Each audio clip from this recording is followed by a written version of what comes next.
जय संविधान, जय भारत, जय ओबीसी समाज, जय बहुजन समाज। जे पण मित्रों लाइव में आओ तो अवाज कम्प्लीट आवे छे के नहीं केजो अने वधुमां वधु आपड़ा मित्रों सुधी पहोंचे तेवो प्रयत्न करजो। आजे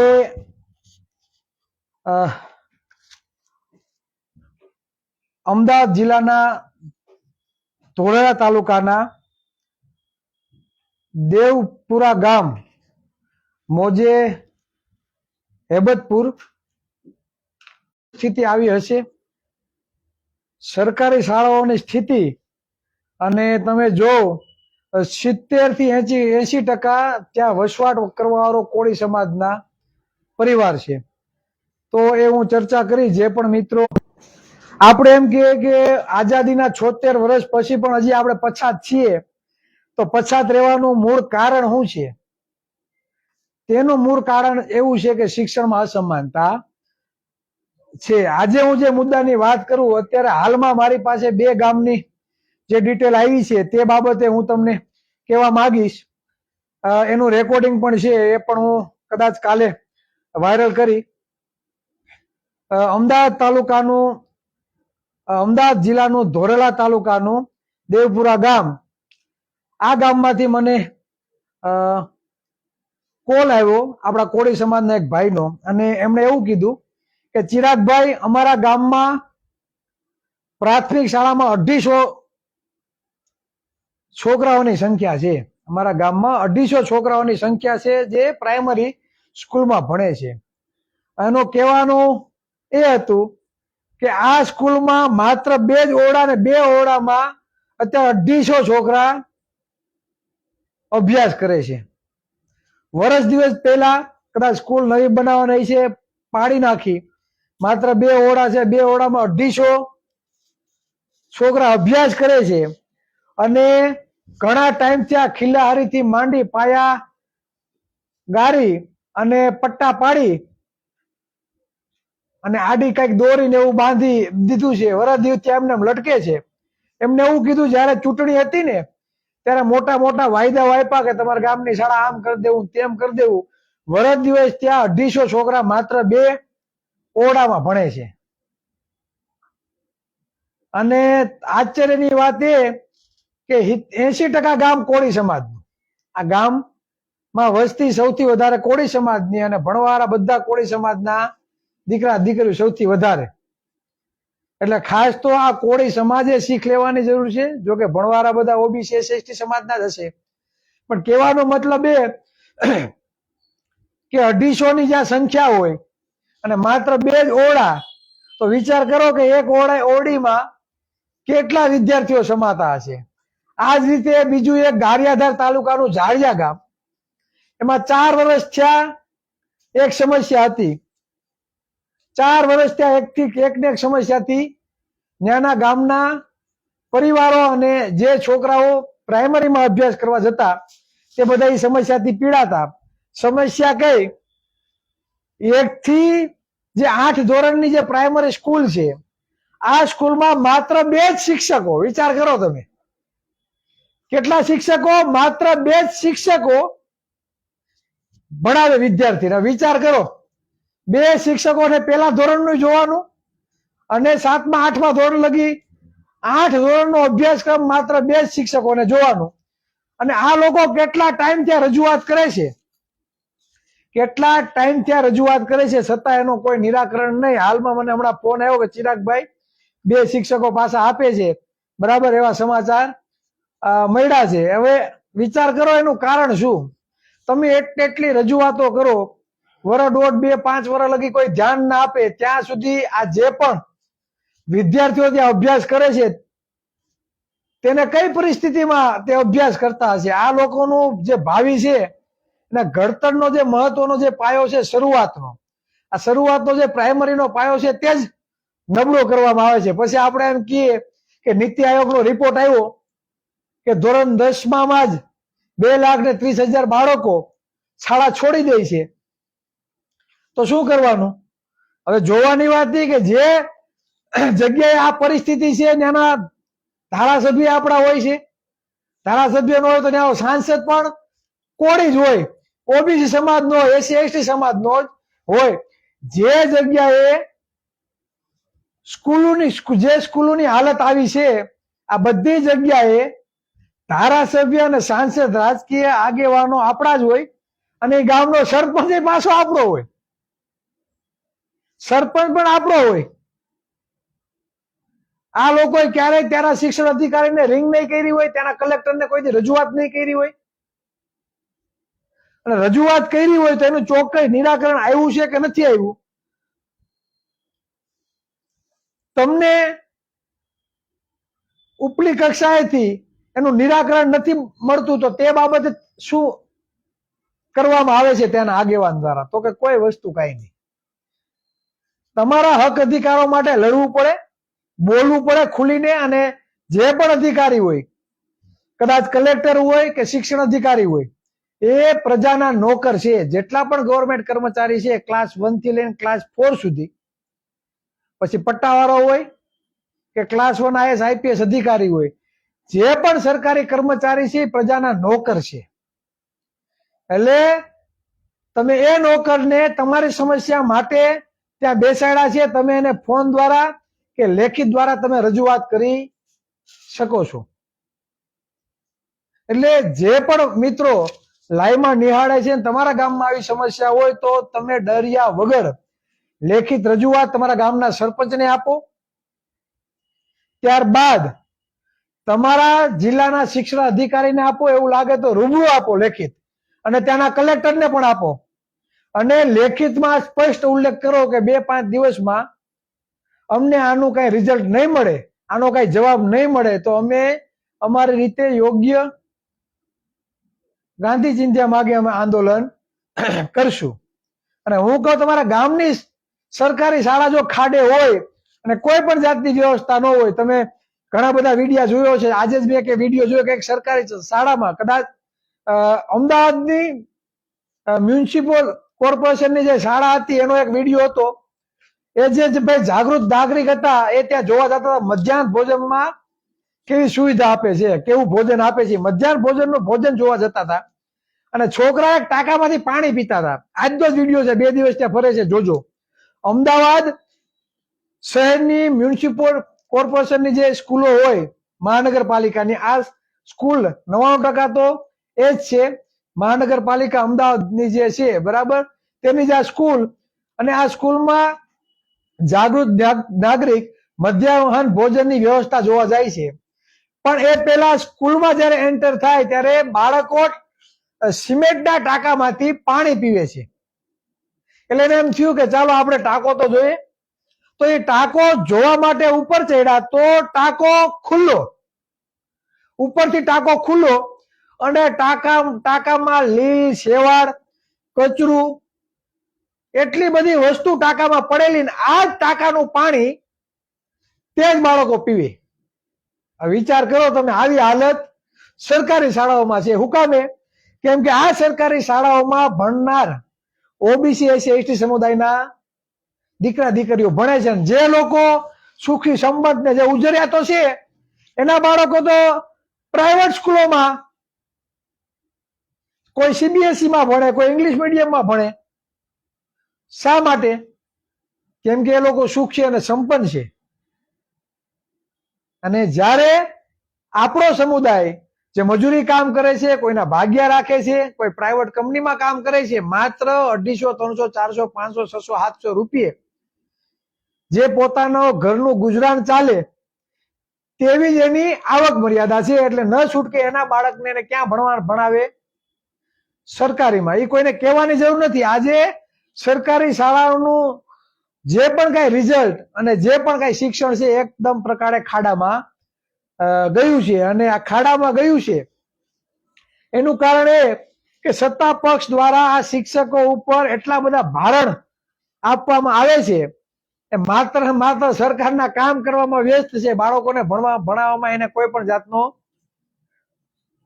સમય મળતો નથી. બીજું કે જે પ્રાથમિક શાળાના જે પણ શિક્ષકો છે તે ટેટ, ટાટ, કેટ, કોઈ બીએડ, બરાબર, કોઈ એમએડ, કોઈ એમફિલ, આ બધી ડિગ્રીઓ લઈ અને સરકારી જે પણ ભરતીઓ આવે છે બરાબર વિદ્યાસહાયકની, આ ભરતીઓ પાસ કરી અને નોકરીએ લાગ્યા હોય એટલે એમાં કોઈ પણ શંકા ને સ્થાન નથી કે પ્રાઇમરી, માધ્યમિક કે ઉચ્ચતર માધ્યમિક જે સરકારી શાળાઓ છે તેમાં જે પણ શિક્ષકો અભ્યાસ કરાવે છે તે ખરેખર ઉચ્ચ શિક્ષણ તેમને લીધું છે બરાબર, અને સારામાં સારું કૌશલ્ય એની પાસે છે બાળકોને ભણાવવા માટેનું. આ જ જગ્યાએ તમે પ્રાઇવેટમાં જાઓ તો કેવું ના પડે, જેને સરકારી નોકરી મળી નથી એવા લોકો પ્રાઇમરી, માધ્યમિક કે ઉચ્ચતર માધ્યમિક કે જે પણ કોલેજો છે બરાબર, જે અર્ધ સરકારી સ્કૂલો છે, અર્ધ સરકારી કોલેજો છે તેમાં ભણતર ભણાવતા હોય કોઈ 11 મહિનાના કરાર ઉપર, અને તમે પ્રાઇમરી જે પણ સ્કૂલો તમે જો સીબીએસઈ હોય, મીડિયમ ઇંગ્લિશની સ્કૂલો હોય, આમાં માત્ર ને માત્ર કોલેજ કરેલા, 12 પાસ કરેલા, કોઈ પીટીસી બીએડ કરેલા, જેને સરકારી એક્ઝામો દીધી છે એમાં પાસ નથી થયા એવા લોકો અહીંયા ભણાવતા હોય, છતાં પણ લોકો જે પ્રાઇવેટ સ્કૂલ કોલેજો છે તેમાં ભણાવવાનું વધારે પસંદ કરે છે અને સરકારી શાળાઓમાં ભણાવવાનું ઓછું પસંદ કરે. એનું કારણ એ કે સરકાર દ્વારા જેટલી પણ સરકારી સ્કૂલો છે તેને યોગ્ય રીતે ચલાવવા માટે, યોગ્ય રીતે તેમાં નિયંત્રણ રાખતી નથી, કેમ કે તેમાં ભણવાવાળા જે પણ બાળકો છે તે ઓબીસી, એસટી સમાજના છે. માત્ર ને માત્ર સરકારે આ સરકારી શાળાઓમાંથી માત્ર મજૂરો પેદા થાય. સ્પષ્ટ અને ગુજરાતી ભાષામાં કહું કે આ સરકારી શાળાઓ એટલા જ માટે ચાલુ રાખી છે કે આ સ્કૂલો નથી પણ એવી ફેક્ટરીઓ છે જ્યાંથી મજૂરો પેદા થાય. એટલે જ આ લોકોએ આવી હાલત સરકારી શાળાઓની કરી દીધી છે.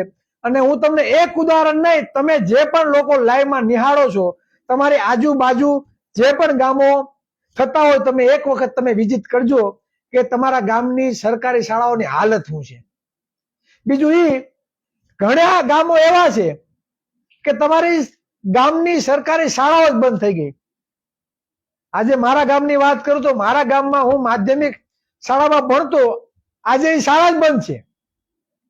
8, 9, 10 અમારા ગામમાં જે માધ્યમિક શાળા હતી, બાજુના ગામમાંથી લોકો ભણવા આવતા અમારી સાથે, અને એક ક્લાસમાં ઓછામાં ઓછા 70-80 વિદ્યાર્થીઓ ભણતા 8, 9, 10 માં બરાબર.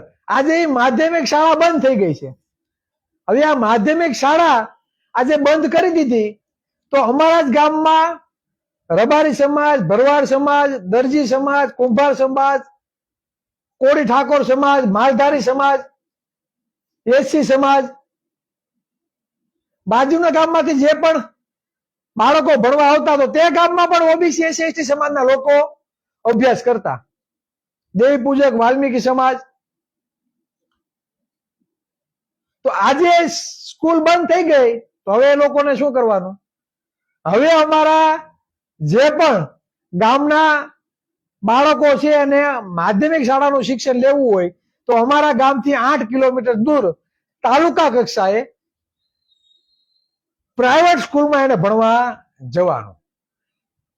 આ પરિસ્થિતિ આવીને ઉભી. હું મારા ગામનું જ ઉદાહરણ આપું છું, તમારા ગામમાં જે પરિસ્થિતિ હોય મને ખબર નહીં. હવે મારા ગામમાં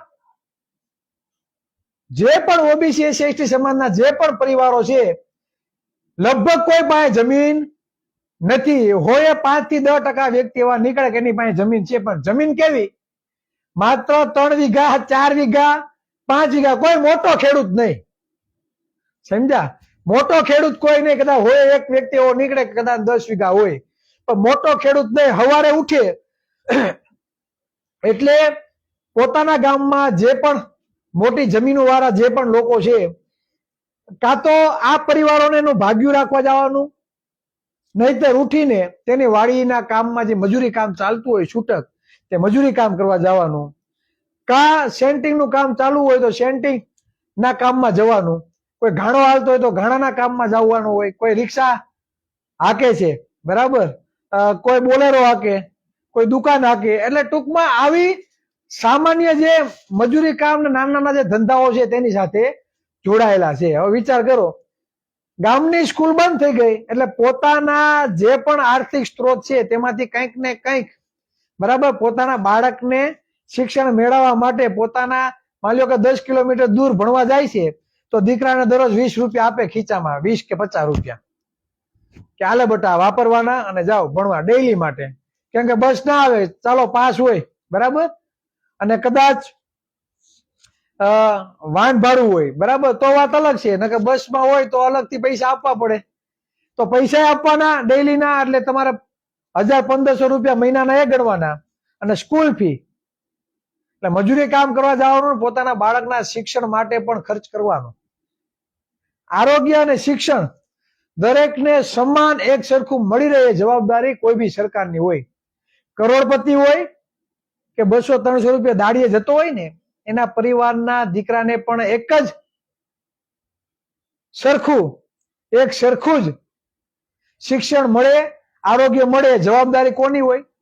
કોઈ બી સરકારની. પણ આજે નીતિ આયોગના આંકડાઓ એવા કહે છે 2900 વધારે સ્કૂલો એવી છે કે માત્ર ઈ સ્કૂલોમાં માત્ર એક જ શિક્ષક છે. એટલે વિચાર કરજો કઈ રીતે આ બાળકો ભણતા હશે. એક શિક્ષક કેટલાક વિદ્યાર્થીઓમાં ધ્યાન આપે? એક શિક્ષક કેટલા વિદ્યાર્થીઓને ધ્યાન આપે? નહીં આપી શકે.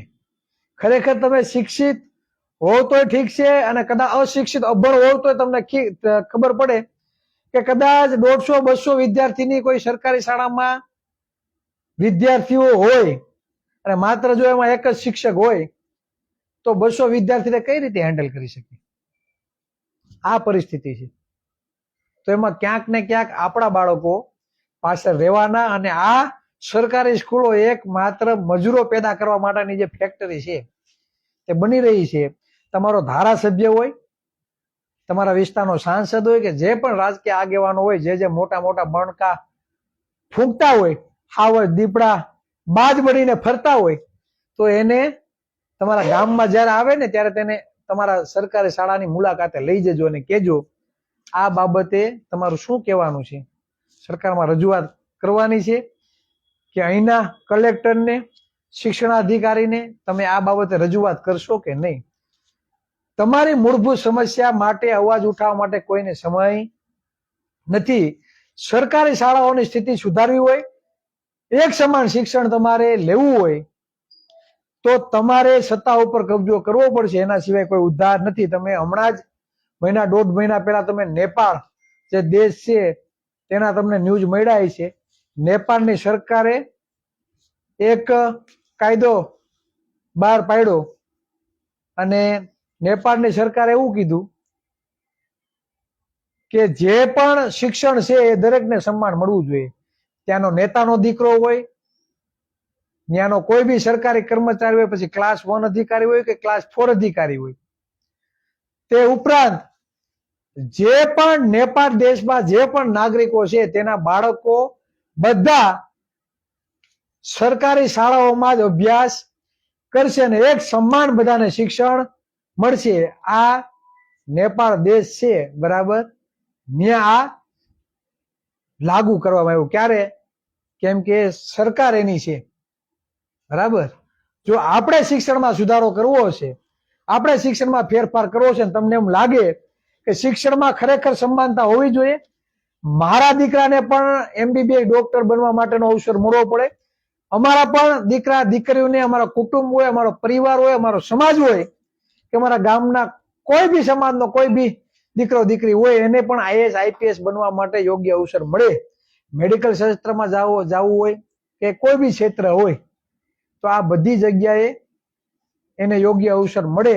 તે બાબતના જો કોઈ બી નિર્ણયો લેવાતા હોય તો એ સરકારમાંથી લેવાય છે.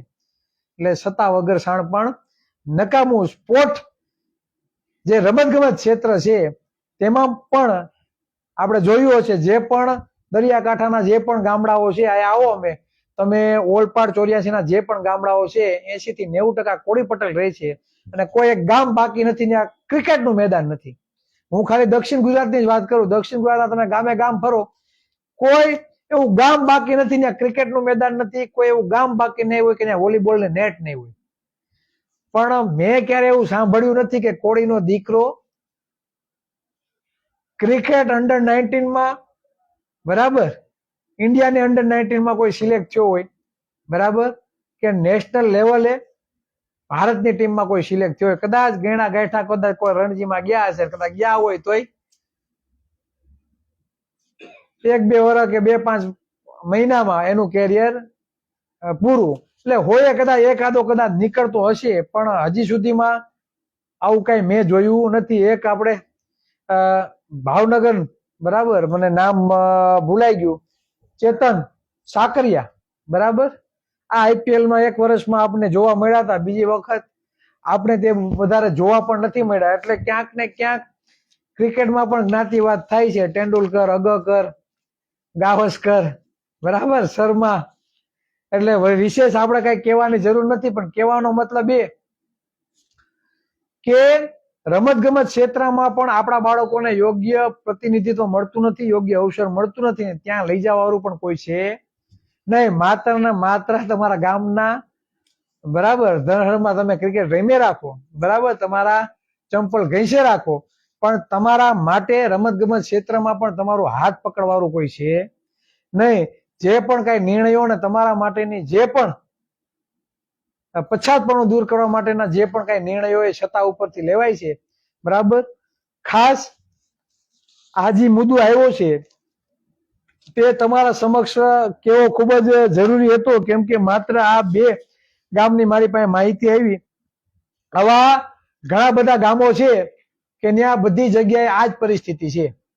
અને આ હું સ્પષ્ટ શબ્દમાં કહું, સરકારી શાળાઓ માત્ર મજૂર પેદા કરવાની ફેક્ટરી બની ગઈ છે. કેમ કે મજૂરો પેદા થાય તો જ એની કંપનીમાં કામ કરવા જાય ને, બધા શેઠ બની જાય. તો શું કરવાનું?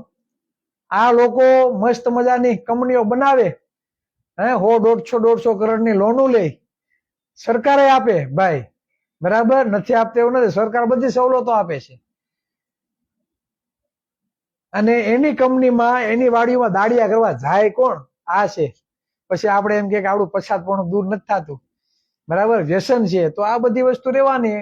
અશિક્ષિત હોય, શિક્ષણ ના હોય તો વ્યસન પણ રહેવાનું. અને ઘણી બધી વસ્તુઓની સમસ્યાથી તમારે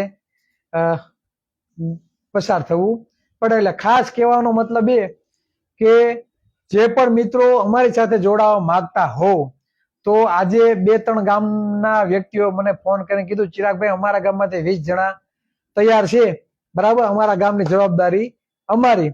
ટૂંક સમયમાં, બરાબર, અમારી કામગીરી ચાલુ છે. વધીને 2 થી 3 દિવસમાં અમે લગભગ સૌરાષ્ટ્રના લગભગ તાલુકા, બરાબર, કવર કરવાનો પ્રયત્ન કરશું.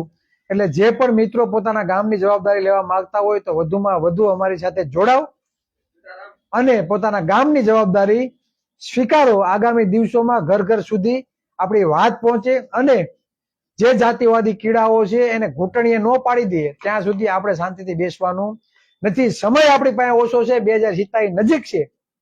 જ્યાં સુધી આપણે મતની કિંમત નહીં સમજીએ ત્યાં સુધી કોઈ વસ્તુ થવાની નથી. મિત્રો યાદ રાખજો, રાજકીય પક્ષો માત્ર ને માત્ર પ્રાઇવેટ કંપની છે, એના માલિકો ઉજળિયાત વર્ગના લોકો છે જે પોતાના સમુદાય માટે ચોક્કસ નિર્ણયો લે છે ને પોતાના સમુદાયના સુખાકારી માટે કાર્ય કરે છે. આપણા માટે કોઈ પણ જાતના નિર્ણયો કે આપણા માટે કોઈ પણ જાતના કાર્ય થતા નથી.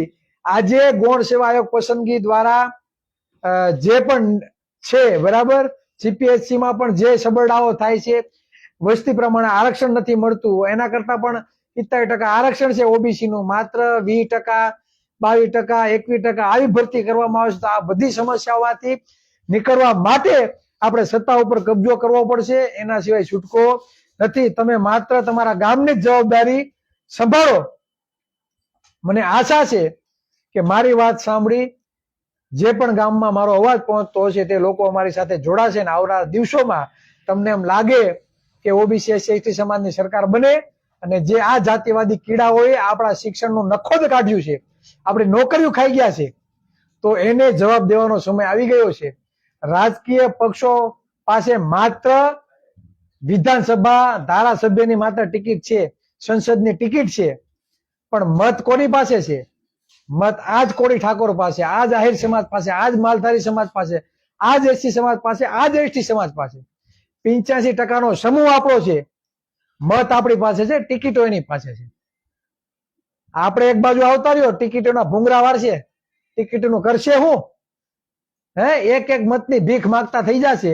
એક બાજુ આવતા રહ્યો, ઘરે ઘરે આવીને જો આમ પગે ન લાગે, એક એક મતની ભીખ ન માગે, તો તમારે કેવું? જ્યાં સુધી વાસ્તવિકતા ઘર ઘર સુધી નહીં પહોંચે ત્યાં સુધી કોઈ જાતનું પરિવર્તન થવાનું નથી. બસ વધારે વાત નહીં કહેતા, થોડીક કોમેન્ટ વાંચી લઉં અને પછી અમે દિવાળીના સમયમાં સુરત ખાતે જનતા તાવડો કરવા જઈ રહ્યા છે. એની પણ અમારે મીટિંગ છે અને અમારા બધા ટ્રસ્ટી મિત્રો આવીને બેઠા છે. તો એ પણ રાહ જોયો કે ચિરાગભાઈ ક્યારે મૂકે, પછી અમે ચર્ચા કરીએ. એટલે 5 મિનિટ લઈએ, વાંચી અને આપણે આપણી વાત પૂરું કરીએ. સોલંકી મનસુખભાઈ, સાહેબ અમારા ગામમાં આવો, 100% આવશું. ભાવનગર જિલ્લાના ઘોઘા તાલુકો ગામ, આપણા કોળી સમાજના દીકરાને લુખ્ખા તત્વો દ્વારા ચાકુના ઘા માર્યા, તેમને સપોર્ટ કરવા વિનંતી. આજે વિશાલભાઈ ચાવડા એની રૂબરૂ મુલાકાત થઈ છે ને મારા વાતચીત પણ થઈ હશે, યોગ્ય હશે, બરાબર? તો 100% અમે સપોર્ટ કરશું.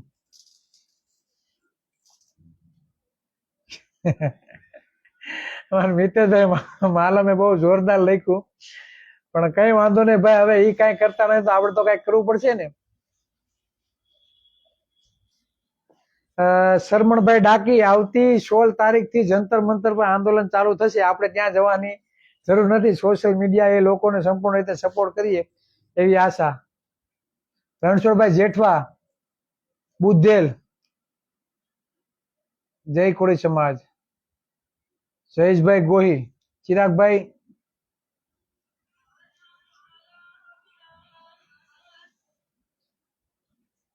વિનુભાઈ ગોયલ, ચિરાગભાઈ નરેન્દ્ર મોદી ઓબીસી છે, પણ ઓબીસી ની જનગણના કેમ કરતા નથી? કારણ કે પાવર નરેન્દ્ર મોદી પાસે નથી, પાવર આરએસએસ પાસે છે, અને આરએસએસ બ્રાહ્મણોએ બનાવેલું સંગઠન છે. અને ભાજપ, કોંગ્રેસ અને આરએસએસ નો જન્મદાતા બ્રાહ્મણ છે, અને બ્રાહ્મણ યુરેશિયન વિદેશી છે. આ બહુ હાઈ લેવલનું આપણા ભાઈઓ માટે થઈ જશે, કેમ કે વાંચન નથી એટલે એ બાબતનું કોઈ પણ જ્ઞાન નહીં હોય. પણ આર્ય, બરાબર, એ બાબતે તમારે જાણવું જોઈએ કે મૂળ નિવાસી કોને કહેવાય. ખરેખર આ કોળી છે આ દેશના મૂળ નિવાસી છે. સોલંકી મનસુખભાઈ, આ સરકાર એસસી એસટી ઓબીસી ને ગુલામ બનાવવાનું કામ કરે છે. શિક્ષણમાં જો આગળ વધશું તો સારી પોસ્ટ મળશે. એટલે શિક્ષણ એ જ કલ્યાણ, પણ શિક્ષણમાં જે ગેરરીતિઓ થાય છે એના માટે લડવું પડશે. ને શિક્ષણમાં માટે સારા નિર્ણય લેવા માટે આપણે સરકારમાં બેસવું પડશે. સરકારમાં નહીં બેસીએ ત્યાં સુધી હસમુખ પટેલ જેવા જીપીએસસી ના ચેરમેન બનશે અને આપણું નખોદ કાઢશે. આ વાસ્તવિકતા છે, બરાબર? સુરેશભાઈ પરમાર, જય કોળી સમાજ.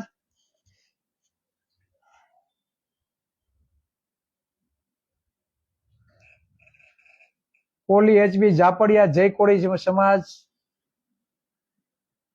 સંજયભાઈ સંજયભાઈ જાદવ, જાડિયા ગામ, ગારિયાધાર થી છે.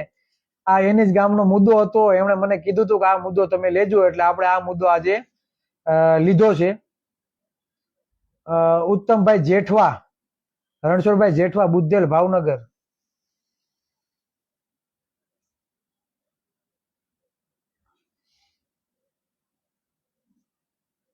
રસિકભાઈ રાઠોડ, સમ ત્યાં જમ. બાબુભાઈ ડાંગર, ગુડ ગ્રેટ ન્યૂઝ, નમસ્કાર. તમે ભાઈ લાઈવ જોવ છો એ જ અમારા માટે બહુ ઘણી એ બાબત છે. એટલે કોંગ્રેચ્યુલેશન, કઈ કહેવાની જરૂર નથી. જયસુખભાઈ મકવાણા, ચિરાગભાઈ તમને ફૂલ સપોર્ટ કરીશું. ભાઈ જસદણ તાલુકો, તમારો વિડીયો હું બહુ જ જોઉં છું. તમારી વાત મને ગમે છે. જય કોળી સમાજ, જય માનદાતાભાઈ. હસમુખ પટેલે 1000 યુવાનોની જિંદગી બરબાદ કરી છે. મારે મેહુલ જોગડિયા, તેના જેવા હલકટ અધિકારી ગુજરાતને ક્યાંય નથી દીધું તેનાથી પેપર સ્ટાઇલ પણ બદલી નાખી છે. પેપર સ્ટાઇલની વાત આવે એટલે ઘણી બધી બાબતો છે, બરાબર. મેથ રિઝનિંગ હોય, ગુજરાતી જીપીએસસીમાં લેખિતમાં કાઢી નાખ્યો. 150 માર્ક લેખિતમાં ગુજરાતીના હતા. કેટલા? જીપીએસસીમાં 150 માર્ક હતા, કાઢી નાખ્યા. એટલે હવે કોને નુકસાની જાય તે હવે તમારે વિચારવાનું છે. આપણે વાતો કરીએ શિક્ષણની, પણ શિક્ષણની જેટલી પણ અધોગતિ આ લોકો સત્તામાં બેહીને કરે છે તે આપને ખબર નથી. લાલજીભાઈ બારૈયા અમુક આપણા સમાજના નેતાઓ આપણા સમાજના પગથિયા બનાવી આગળ નીકળી ગયા છે. હવે આપણા જ નેતાઓને આપણે વારંવાર કીધે રાખશું, પણ આપણે કઈક પરિવર્તન તો કરવું પડશે ને. એના ઉપર દોષનો ટોપલો નાખે રાખશું, પણ એને કઈક કરવું જ નથી. તો આપણે શું કરવું? તો આપણે કઈક નવી શરૂઆત કરીએ એ ખૂબ જ જરૂરી છે. બાકી આપણે જો એના ઉપર માછલા ધોઈ રાખશું, નથી કર્યું તો નથી કર્યું. હવે આપણે શું કરવું એ આપણે વિચારવાનું છે. ગૌતમ બુદ્ધે કીધું છે, અપો દીપો ભવો, તું જ તારું કલ્યાણ કરી શકી. એટલે આપણું કલ્યાણ આપણે કરવાનું છે. આપણું કલ્યાણ કોઈ આપણો ધારાસભ્ય કે સંસદ કરવા આવશે નહીં. અને જો કલ્યાણ કર્યું હોત તો હસમુખ પટેલ જેવો જીપીએસસીમાં બેહીને આપણી મેથી ન મારતો હોત. બરાબર. આ સ્પષ્ટ અને ગુજરાતીમાં જો આપણા લોકોને આ વસ્તુ કરવી હોય અને જો એને પ્રોટોકોલ ના મળતો, કોઈ અભણ અંગૂઠા સાફ કે બુદ્ધિ નથી એવું કઈ નથી. બરાબર. ક્યાં સરકારી કામ હાલે, ક્યાં પુલિયાનું કામ હાલે, ક્યાં રોડનું કામ હાલે, ક્યાં નાળાનું કામ હાલે, ક્યાં ફેક્ટરી પ્રાઇવેટ કંપની ચાલુ છે અને ક્યાં 2-3% લેવા, આ બધાને ખબર પડે છે. જે રાજકીય પક્ષમાં કામ કરે બધાને ખબર પડે ક્યાંથી કમિશન આવે છે. 15 થી 20 કરોડ રૂપિયા પોતાના વિધાનસભા જીતવા માટે, 30-40 કરોડ રૂપિયા પોતાના સંસદની સીટ જીતવા માટે વાપર્યા હોય, તે 5 વર્ષમાં પેલા એના પૈસા ભેગા કરે. તમારા માટે અવાજ ન ઉઠાવે, તમારા માટે અવાજ ઉઠાવે ને તો જે પૈસા વાપર્યા હોય એ થઈ જાય ધોવાણ. બીજી વખત ટિકિટ નો આપે, બીજી વખત કેબિનેટ નું ખાતું નો આપે. બરાબર. આવા ઘણા બધા પ્રશ્નો છે. એટલે તમે એ મગજમાંથી ભૂલી જાઓ કે આ અમારું આવશે, બોલશે ને કલ્યાણ કરી દે. એ કઈ નથી કરતા એટલે તો આ બધી રામાયણ છે. નથી કરતા એટલે ચિરાગભાઈ આવીને બરાડા પાડે છે. બરાબર. એટલે એના ઉપર દોષનો ટોપલો દેવાની જરૂર પડશે. આપણે જાગૃત નથી એટલે જ જે ઓબીસી એસસી એસટી સમાજના મત લઈને જે અક્કલ મઠાઓ સત્તામાં જઈને બેઠા છે, બરાબર, એ આપણું મેથી મારવાનું આ ટણપાઓ કામ કરી રહ્યા છે. એટલે એનો છોડો. આપણે જાગૃત થવું હોય, તમે અમને સપોર્ટ કરવા માંગતા હોય, બરાબર, તો તમારા ગામની જવાબદારી લ્યો અને અમારા સુધી તમે બસ વધારે વાત નહીં કહેતા. બરાબર. શિયાળ ઠાકુભાઈ જય કોળી સમાજ ફોન કર્યા કરશે અમુક મિત્રો નહીં. ફરી પાછા કાલ મળશું. જે પણ મિત્રોને કઈ પણ હોય તો પોતાનું નામ, ગામનું નામ ને લખજો અને અમને જણાવજો. બસ વધારે વાત નહીં કહેતા મારી વાતને વિરામ આપું છું. જય સંવિધાન, જય ઓબીસી સમાજ.